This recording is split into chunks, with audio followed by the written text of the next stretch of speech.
Apple Original Series, Apple Game Service, magazine subscriptions, an Apple-branded credit card, and Tim Cook's one more thing was Oprah. This was a very unusual Apple event, to say the least, so I'm breaking it all down for you on this week's special edition of the Apple Core. Let's start with the biggest hitter, or at least the one we had been anticipating the most, Apple TV+. Now, we all knew Apple would unveil its original content that it's been working on for over a year now and spent over $1 billion, but we didn't know the name, and today we finally got a glimpse at what that would look like. And by saying a glimpse, that's kind of overreaching because it's still pretty vague at this point. The stars and directors of some of these shows came up on stage to talk a bit about what they'd been working on, but the details were still pretty vague. We had Jennifer Aniston and Reese Witherspoon, J.J. Abrams, Big Bird, and Oprah, who's apparently working on some documentaries for this video streaming service. Although the highlight, at least for me, was when Oprah left the stage and embraced Tim Cook, and he literally broke down in tears. He wiped down a tear from his face and told her he would never forget this moment. Like, bro, be cool, seriously. But aside from these little tidbits and a collage of clips we saw, there are still a lot of unanswered questions about how the content will be released and what it will be about. So will it be released on a weekly basis like HBO or all at once so that we can binge watch like Netflix? And more importantly, what's the price? We may have to wait until the fall to find out. This was a pretty big tease.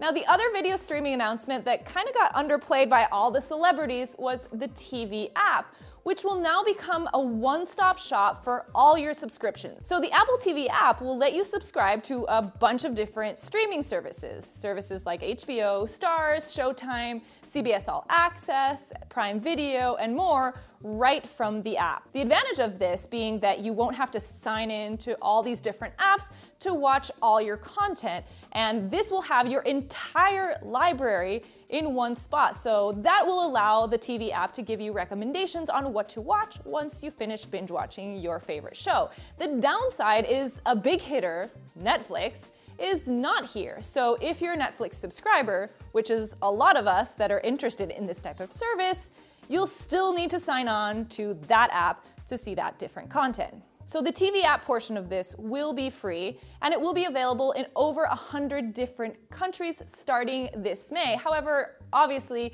you'll still have to pay for the individual subscriptions.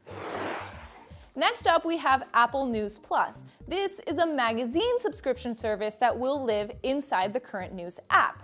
And it's another one we'd heard a lot of rumors about, and my personal favorite of the bunch, mainly because it's available starting right now. And we actually know the price.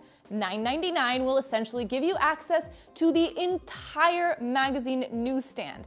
Time Magazine, National Geographic, Vogue, Sports Illustrated, The New Yorker, LA Times, Wall Street Journal, and over 300 other titles to choose from. Now, interestingly enough, the New York Times and Washington Post, both of whom had been in talks with Apple, or rumored to be in talks with Apple, are not available as part of the subscription service as of right now. This could be because of rumors we heard about Apple wanting to take 50% of the cut, but we don't know that for sure. Now, one of the biggest advantages, aside from the massive lists of names, is privacy.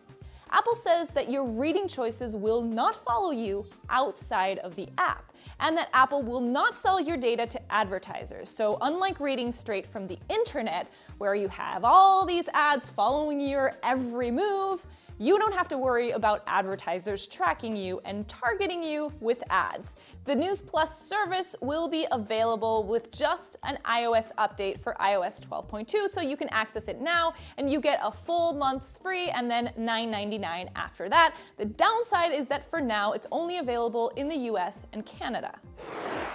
Now let's move on to Apple Arcade, another subscription service for, well, games that will be accessible as a separate tab in the App Store. This will essentially give you and your family access to at least 100 games in the App Store that you would normally have to pay for individually.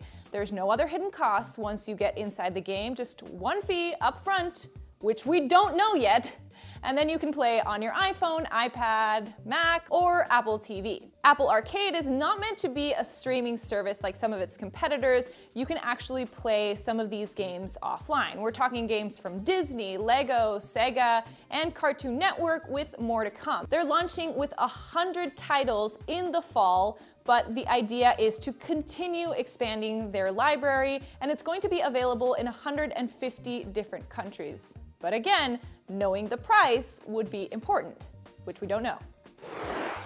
And last but not least, an Apple credit card. The only actual piece of hardware we got from this Apple event. Apple has partnered with Goldman Sachs to offer a physical, yes, a physical and digital credit card for your wallet, which I guess, based on what they're doing with Apple Pay, makes sense. It seems to work like a traditional credit card with an interest fee and a 2% cashback reward, but no late penalties, and instead of having to wait till the end of the month to get your cashback rewards, you can get them daily and you can see them all as they're happening inside the Wallet app. It kind of helps demystify the whole credit card experience, at least from what they showed today, by displaying all your data as it's happening in one spot. So you get to see things live like your purchases, your purchase dates, payments due, which obviously these are things that are available on most banking apps, but they're still pretty confusing. Most of this would be done digitally through the Wallet app and through Apple Pay, but you can also use a physical credit card in places that don't take Apple Pay. It's made of titanium and it has no numbers or signature, just your etched name, a chip, and the Apple logo. The Apple credit card will be available first in Portland, Chicago, and New York, weirdly not San Francisco, in the summer, and will be accepted globally. There was a lot that Apple presented today, but none of it was really a surprise. We had kind of already heard about everything that they announced today. What was shocking to me was that Apple missed out on the opportunity to bundle all of these services into one fee. Now, it seemed like they were starting to set it up at the beginning by mentioning iCloud and Apple Music, and I was expecting a big bundled price at the end of this that would give you access to all of its new services, but nothing. In fact, some of these services don't even have a price yet, which I thought was kind of strange. But what do you guys think? What are you most excited to see from Apple? Is it the Apple TV app that will curate your content? Is it the new original series that we saw on screen? Is it the gaming service? Is it the magazine subscription, or is it that credit card? Let me know on the comment section below or hit me up on Twitter, and I'll catch you next week on the Apple Core.